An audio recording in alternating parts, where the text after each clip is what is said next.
Hello అండి, welcome back to our channel Andhra రుచులు by మల్లిక. పిల్లలు ఈవినింగ్ స్కూల్ నుంచి వచ్చినప్పుడు అప్పటికప్పుడు ఇలా స్నాక్స్ చేసి పెట్టండి, చాలా ఇష్టంగా తింటారు. కేవలం 2 బ్రెడ్ పీసెస్తో 2 ఎగ్స్తో ఈ స్నాక్ అనేది ప్రిపేర్ చేసుకోవచ్చండి. చాలా టేస్టీగా ఉంటుంది అండ్ ఒక్కసారి తిన్నారంటే మళ్ళీ మళ్ళీ అడుగుతారు పిల్లలు. ఇంకెందుకు ఆలస్యం, దీని ప్రిపరేషన్ ఎలాగో చూసేద్దాం పదండి. ముందుగా నేను 2 బ్రెడ్ పీసెస్ని తీసుకుంటున్నానండి. ఒక ప్లేట్లో పెట్టుకొని దాని మీద ఒక పావు కప్పు వరకు వాటర్ని అలా పోయండి చుట్టూ. దీన్ని నానబెట్టవాకండి. ఇలా పోసిన వెంటనే మన 2 అరచేతుల మధ్యలో తీసుకుని వాటర్ మొత్తం పోయేలాగా ప్రెస్ చేయండి. ఇలా చేయడం వల్ల బ్రెడ్ అనేది మెత్తబడుతుంది. చూస్తున్నారు కదా, వీడియోలో చూపిస్తున్న విధంగా అలా ప్రెస్ చేసి పెట్టుకోండి. ఇప్పుడు దీన్ని ఒక ప్లేట్లోకి తీసుకొని దాంట్లో ఉడికించిన 2 కోడిగుడ్లను తీసుకోండి. ఈ 2 మెయిన్ ఇంగ్రీడియంట్స్తో ఇప్పుడు మనం కట్లెట్ చేద్దాం. దానికోసం ముందుగా ఈ ఎగ్స్ ఉన్నాయి కదండి, వీటిని బాగా సన్నగా తురుముకోవాలి.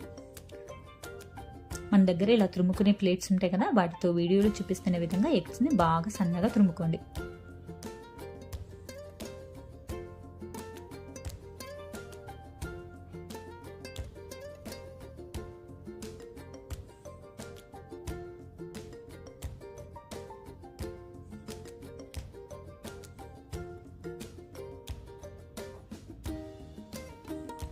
ఇప్పుడు ఇందులోనే నేను హాఫ్ క్యారెట్ తీసుకున్నానండి. దీన్ని కూడా సన్నగా తురుముకుందాం. మీరు ఈ పైన ఐటమ్స్ వేసినా వేయకపోయినా ఓన్లీ ఎగ్ బ్రెడ్తోనే ఇది చేసుకోవచ్చండి. మీకు కావాలి అంటే క్యారెట్ వేసుకొని, నేను టేస్ట్ బాగుంటుందని వేసుకున్నాను. అందులోనే 1 కప్పు వరకు సన్నగా తరిగిన ఉల్లిపాయ ముక్కలు వేసుకున్నాను. 1 పచ్చిమిర్చిని ఇలా సన్నగా తరిగింది వేసుకోండి. కొంచెం కరివేపాకు సన్నగా తరిగి వేసుకోండి. ఇందులోనే తగినంత ఉప్పు, 1 పావు టీ స్పూన్ అంత కారం వేసుకుంటున్నాను. అందులోనే 1 పావు టీ స్పూన్ అంత ధనియాల పొడి వేసుకోండి.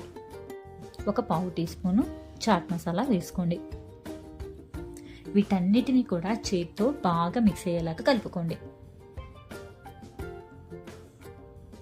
మనం వాటర్ ఏమీ పోయక్కర్లేదండి.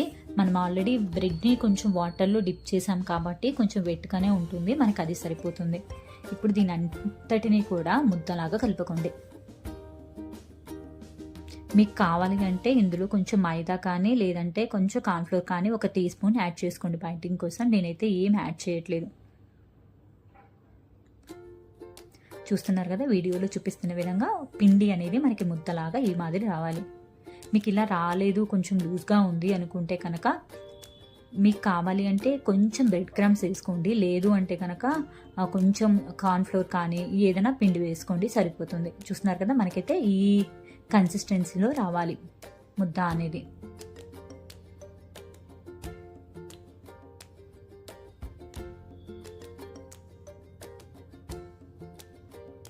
ఇప్పుడు మనం చేతికి కొంచెం ఆయిల్ అప్లై చేసుకుని చిన్న చిన్న ముద్దలుగా తీసుకొని వీడియోలో చూపిస్తున్న విధంగా కొంచెం రౌండ్ షేప్ చేసుకొని 2 అరచేతుల మధ్యలో పెట్టుకొని ఒకసారి ప్రెస్ చేయండి. మనకి కట్లెట్ షేప్ అనేది వచ్చేస్తుంది. చూస్తున్నారు కదా, ఈ షేప్ అనేది మనకు వస్తే సరిపోతుంది.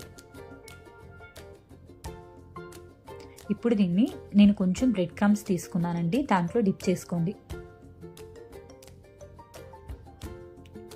ఇలానే అన్ని ముద్దలు కూడా కట్లెట్ షేప్ లాగా చేసుకొని రెడీ చేసుకొని ఒక ప్లేట్లోకి తీసుకోండి. చూస్తున్నారు కదా, ఇలా అన్నీ నేను ప్రిపేర్ చేసుకొని పెట్టుకున్నానండి. ఇప్పుడు మనం కావాలంటే వీటిని డీప్ ఫ్రై అయినా చేసుకోవచ్చు, లేదంటే షాలో ఫ్రై అయినా చేసుకోవచ్చు. నేను ఇక్కడైతే షాలో ఫ్రై చేస్తున్నానండి. దీనికోసం స్టవ్ మీద ఒక ప్యాన్ పెట్టుకుని దాంట్లో కొంచెం ఆయిల్ వేసుకొని, ఆయిల్ హీట్ అయిన తర్వాత ఇలా ఒక్కొక్కటిగా మనం రెడీ చేసుకున్న కట్లెట్ని అయితే వేసేస్తున్నాను.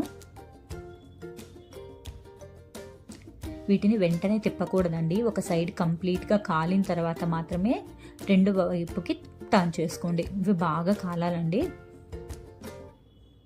చూస్తున్నారు కదా, మనం మెదపకూడదు. ఇలా బ్యాక్ సైడ్ మొత్తం కాలిన తర్వాత ఒక్కొక్కటిగా టర్న్ చేసుకొని కాల్చుకోండి. చూస్తున్నారు కదా, ఎంత మంచి కలర్లో వచ్చినాయో మనకి, లైట్ గోల్డెన్ బ్రౌన్ కలర్లో. ఇవి చూడటానికే కాదండి, టేస్ట్ కూడా చాలా బాగుంటాయి. ఒకసారి చేసి పిల్లలకి పెట్టండి. ఇలా మొత్తం కూడా టర్న్ చేసుకున్న తర్వాత మరో 2 నిమిషాల పాటు బ్యాక్ సైడ్ కూడా కాల్చుకోండి. తర్వాత తీసుకుని ఒక టిష్యూ పేపర్ మీద పెట్టేసుకోండి. ఆయిల్ ఏమైనా ఉంటే పీల్చుకుంటుంది. అంతేనండి, ఎంతో టేస్టీగా ఉంటే ఎగ్ బ్రెడ్ కట్లెట్ అనేది రెడీ అయిపోయింది. చాలా టేస్టీగా ఉంటాయండి. మీరు కూడా ఒకసారి ట్రై చేసి ఎలా వచ్చిందో కామెంట్ చేయండి.